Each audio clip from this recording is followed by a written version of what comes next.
എന്റെ ഇപ്പോ 2000 രൂപ എടുക്കാനില്ല. പിന്നെ എന്താ ഉണ്ട്? നുള്ളിപ്പെറുക്കി അവർ 500 രൂപ കാണും. എന്റെ പട്ടിക്ക് വേണം. മര്യാദക്ക് 2000 രൂപ എന്റെ കയ്യിൽ എണ്ണി തന്നില്ലെങ്കിൽ അതിന്റെ പ്രത്യാഘാതകം. പ്രത്യാഘാതം മേഘം എന്നുള്ളതിന്റെ ഇയാൾ എന്നെ പഠിപ്പിക്കൊന്നും വേണ്ട. പ്രത്യാഘാതം അത് ഭയങ്കരമായിരിക്കും. എന്തും നേരിടാൻ തയ്യാറായിട്ട് തന്നെയായി നാടകത്തിൽ ഇറങ്ങിത്തിരിച്ചിരിക്കുന്നത്. ഒരുമാതിരി പല തന്തയ്ക്ക് പറഞ്ഞ പരിപാടി എന്റെ അടുത്ത് കാണിക്കരുത്. തൽക്കാലം പല തന്തയുണ്ടെന്ന് വിചാരിച്ചേക്കാം.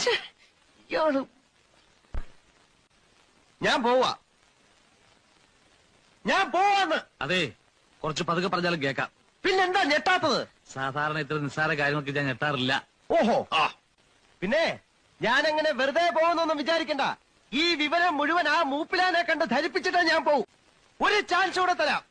250 250 ഉറപ്പിക്കുന്നോ? രണ്ടുപേരോടും കൂടെ ചോദിക്കുന്നത്. എടോ, തനിക്ക് നാണമില്ലേടോ?